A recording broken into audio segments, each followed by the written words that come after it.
On this episode of the Turnbuckle, CM Punk and AEW are in talks about his contract buyout. WWE is discussing the return of the King of the Ring pay-per-view. WWE NXT is apparently reporting a new pay-per-view that is going to be running on the same day as the Ring of Honor Final Battle. And Logan Paul believes Jake Paul's WWE debut is inevitable. I said that right, folks. It's time to hit a Storm Zero. That's right, I used another one again. And there's some wrestling news because it's time for the Turnbuckle.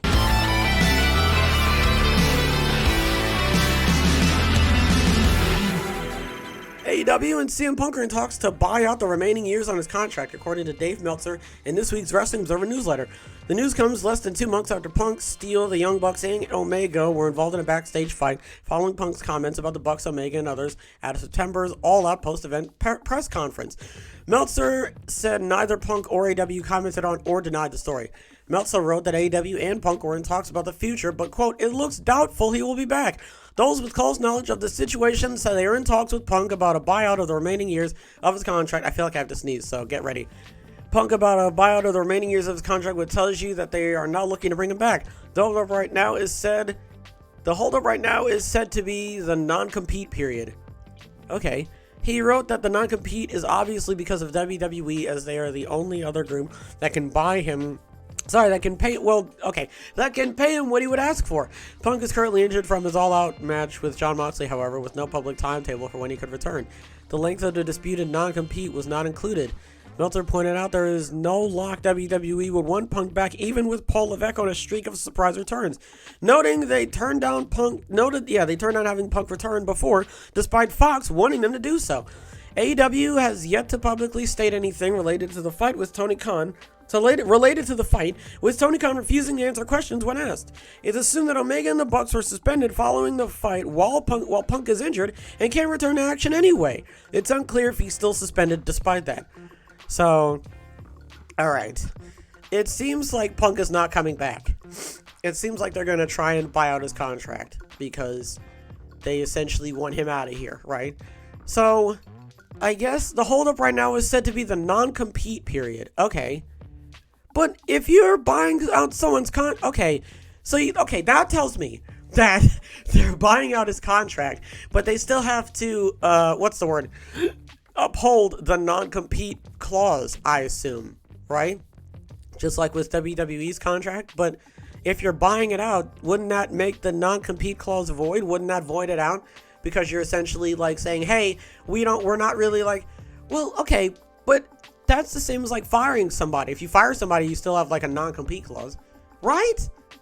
Or no? I don't know. That's what's holding me up is the non-compete period. So I guess that's something that they have to consider no matter what, right? Unless the non-compete period is in regards to him not being able to wrestle because he's injured. But I feel like those are two completely different things because it goes without saying that it's a non-compete period. Obviously, he's injured. Of course he's not going to compete. So I feel like those are two different things. In regards to Punk, I mean, I've talked about this enough to the point where at this point I've got to be repeating myself, but I'm going to say it again. If CM Punk gets fired, which it sounds like that is more than likely going to be the case, this is going to be the last that we hear of CM Punk. I highly, highly, highly doubt that he's going to show up anywhere else. He doesn't want to go back to WWE.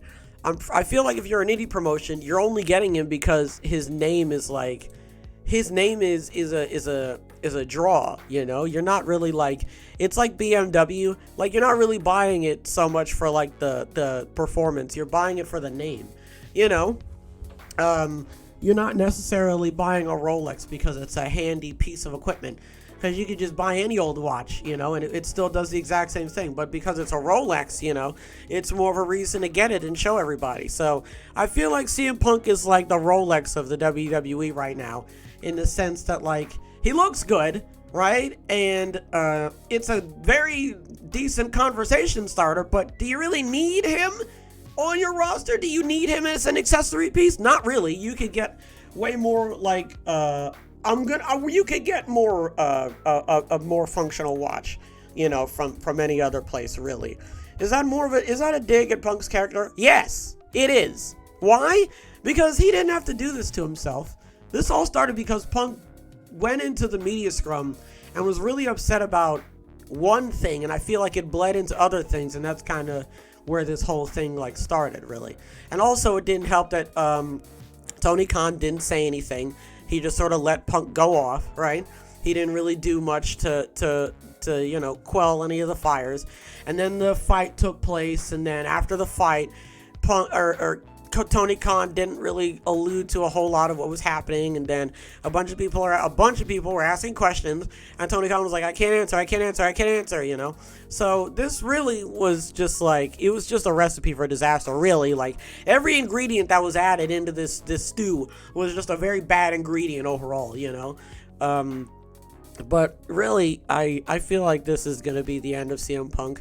They're talking about buying his contract out. Like, look, we don't want you here anymore. We're willing to spend however much money we need to take your contract and then do whatever we want with you. You know what I mean? I feel like if that isn't an inkling into what they're going to try and do with CM Punk, I don't know what is. Because I was talking before about how, he's up in the air and we don't know. But I mean, this is more or less telling you everything you need to know about the whole situation, in the sense that, like, again, man, I really feel like this is it. I think this is it, and I don't think we're going to see Punk near a wrestling ring anytime soon. Listen, all right? And also, he's injured. So I think that if Punk didn't say anything, if Punk went to the media scrum and was like, boy, howdy, I sure am in a lot of pain in my shoulder, ouch, and that was it, then we would just be like, oh, CM Punk, come back. And I was thinking earlier, right? You're going to have those diehard fans that look at this, and I've given, like, if CM Punk does end up leaving AEW, give it like another year, they're going to be screaming his name again. And at this point, it's like, what are you screaming for? Because all he's going to do is come in and be like, hey guys, look, it's me, I'm back. And then he's going to say or do something that everyone's going to, like, get soured to. Like, everybody, like, it literally happened already. The whole thing about him coming back, and everybody's like, oh my god, this is the greatest thing that AEW have ever done. And then he went to the media scrum and he spoke a little bit too much on stuff. And that was it. And that was it for him. And then he got in a fight, which he started, right? Allegedly, reportedly, he started it. Right? So it's like, what are you winning back for at this point? What exactly is CM Punk doing? Because I mean, when he was here, he had the fight with Moxley and he had the fight with MJF, right? And those were really good, and I really liked the storylines that he was going through with that. But I think ultimately there wasn't anything that he was doing that was like super groundbreaking or like you know, trend setting. Not like the fight that Bryan Danielson had with Minoru Suzuki, or the 60-minute draw Bryan had with Kenny Omega, or, you know, I just feel like the impact wasn't as strong as I feel as though that it could have been. But maybe that's just me. I don't know, man. I don't know. I don't know what to tell you about CM Punk. He's really a mixed bag. He's like trail mix, except everything in the trail mix bag is all the stuff that you didn't want to eat. You know, when you take the stuff out of the trail mix that you don't want to eat and you put it in another bag, and then you're like, oh, trail mix. And then you find out it's the one that you didn't actually want. It's like, ow.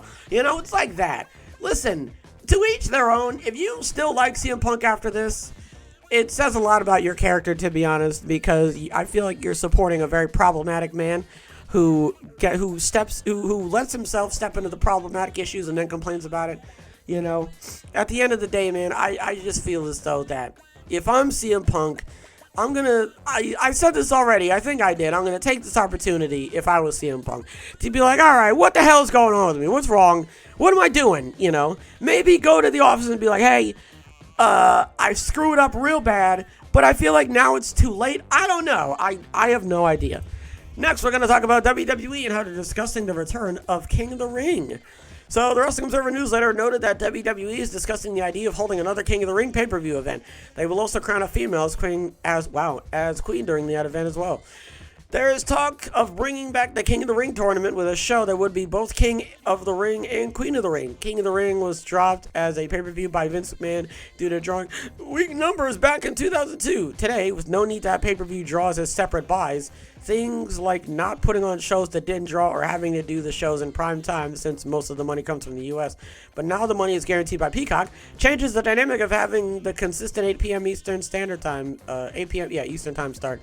So I feel as though that it gives WWE more room to be able to be like, all right, well, now we can start doing this again, and now we can, I guess, like, try this out, I assume. I mean, didn't they already bring King of the Ring back? Am I dumb and stupid? I thought they already did King of the Ring, and it wasn't bad. I actually liked it. I want to give a shout out to Woods because they actually gave it to him. Wasn't that when it was like Dewdrop and I forget who it was.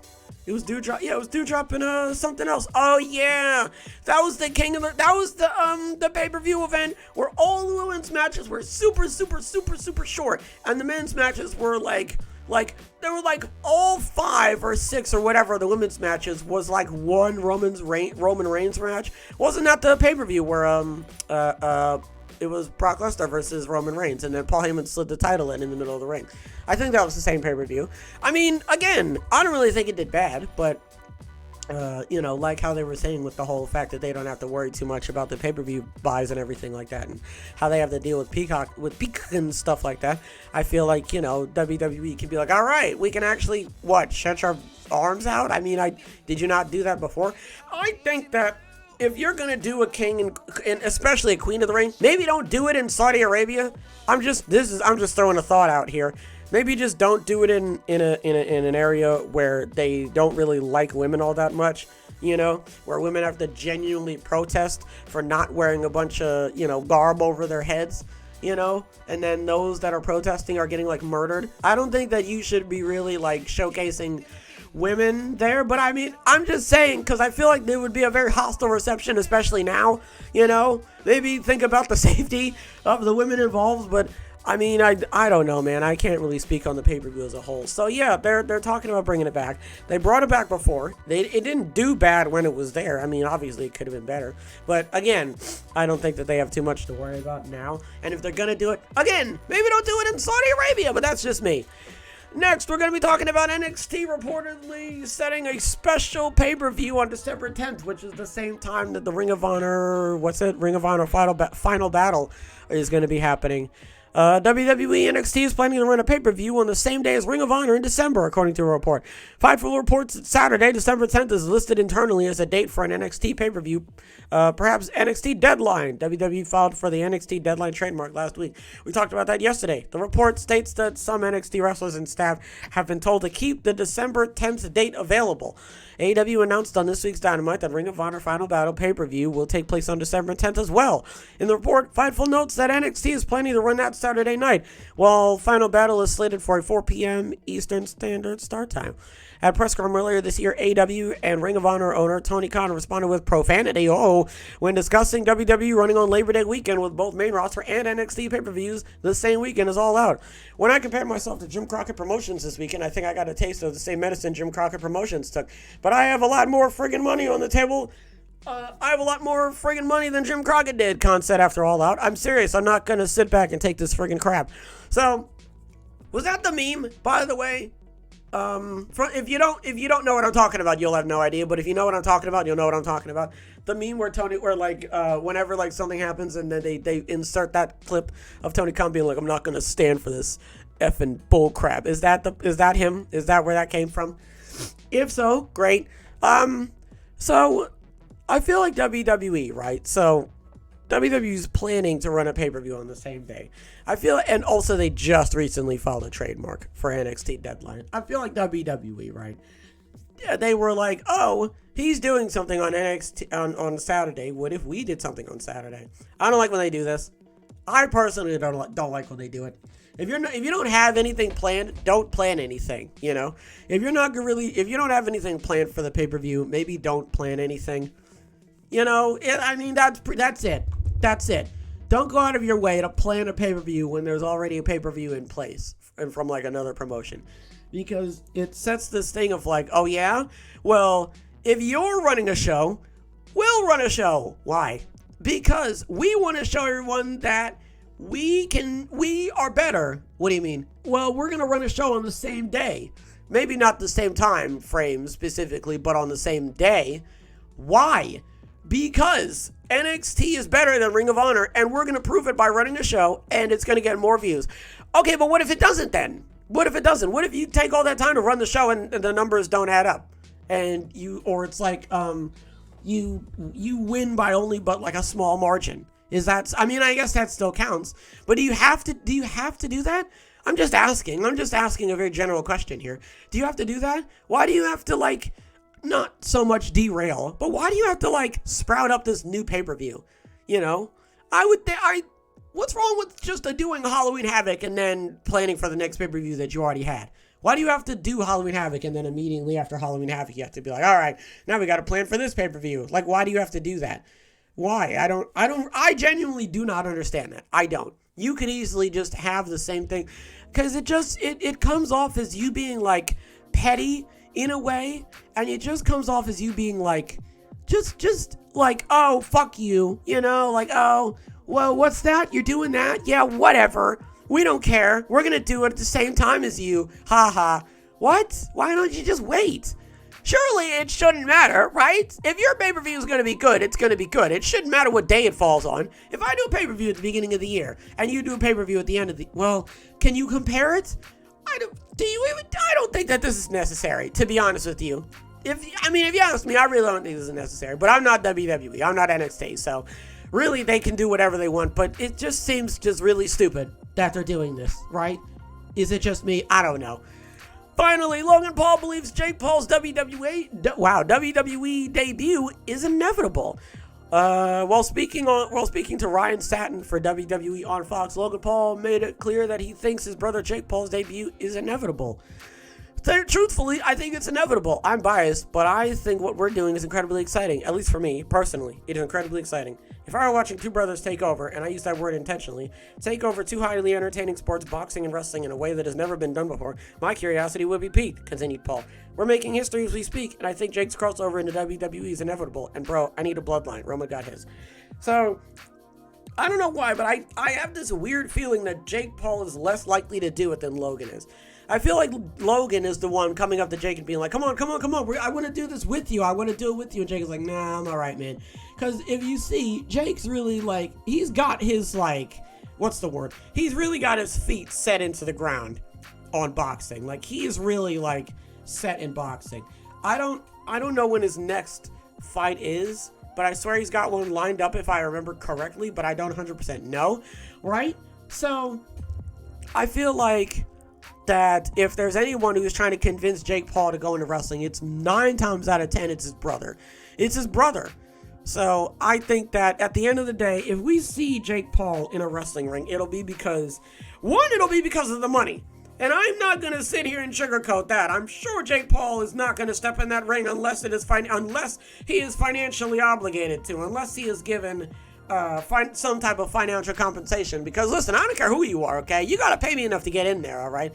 I mean, I could get in there and anything could happen. I'm not saying something will happen, but I would understand if Jake Paul's like, hey, you gotta give me the shmoney first, okay, before I step in there, because I don't want to break a hip. Because I want to be able to go back to boxing, which makes a whole lot of sense. Like, just because he gets injured in wrestling doesn't mean that he can just go back to boxing and just start doing his thing. Like, my brother talks about this all the time. Like, if you get injured on the field and you go off the field and the game is over, like, you're still injured. You still have to, like, struggle to open the fridge when you go back home. Like, you still have to lay in bed, you know? So I think that at the end of the day, are we actually going to see the Paul brothers in the WWE? I think yes. I think at some point, yes, we are. I think it is. I wouldn't say it's inevitable. That's a strong word to use, because Jake Paul could easily say no. Jake Paul could be like, no, that's not my thing. That's not my scene. I don't really watch wrestling. I'm not really into it. You know what I mean? And then, right, if you take that, right, and you couple that with him showing up anyway, then it'll sort of be like a Brock Lesnar type deal where he's not really showing up to, he's showing up like just because his brother told him to. You know what I mean? Like, he's not showing up because he wants to. He's showing up because he feels like he has to. He's showing up because, like, yeah, sure, why not? They gave me $500,000. I might as well show up. You know what I mean? So if he is going to show up, with that being said, if he is going to show up, I hope that he actually wants to. I hope his brother genuinely talks him into it, and talks him into it in the sense of, like, this is really going to be good. You're really going to like it. It'll be a lot of fun. I want to do it with you. I want to have a lot of fun with you. And, hey, we might even get some gold out of it, you know? I don't want Jake Paul to show up and be like, yeah, whatever. Who cares? It's all fake anyway, blah, blah. You know, like, I don't want him to go on there and lay an egg, you know, just for the sake of it. So hopefully, if he actually does end up in the squared circle, it'll be because he genuinely wants to do something with his brother. What do we talk about? CM Punk is getting the contract bought out. Again, man, I really think that that's it. I think that that's it for Punk. If they buy out his contract and then they terminate him or they get him out of here or anything regarding him not showing up to AEW or WWE, I think that that's going to be it for Punk. They said that the holdup is his non-compete, which I guess means that if they buy the contract out, then they still have to wait anyway. I feel like that's what they're talking about. Like, no matter what they do, they have to like wait for his contract, I guess, some type of obligation that he's got going on, and they have to wait for that. But honestly, man, it doesn't matter. I really don't think that it matters at the end of the day, to be honest with you. I think that's the end of him. WWE could be bringing back King of the Ring. Great. Again, they don't really have to worry too much. They don't have to worry about the buys or any of the numbers or anything. If you're going to put it anywhere, don't do it on Crown Jewel. NXT may be running, NXT is running a pay-per-view on December 10th, and they're potentially going to call it NXT Deadline. That's really dumb. I don't think they should do that. I think they should just stick to the regular scheduling of the pay-per-views, but I'm not them, and you could argue that it's a coincidence. If you really want to talk, if you really want to say it, you could argue it's a coincidence. You could argue that NXT is like, oh, well, we were going to do this the entire time, and it just so happened to be on the same day. What do you want? Well, we're not going to move. It's like the thing where, like, they show up at the same time. Well, I'm not taking mine off, So, whatever. And then Logan Paul wants Jake Paul to be in the WWE with him.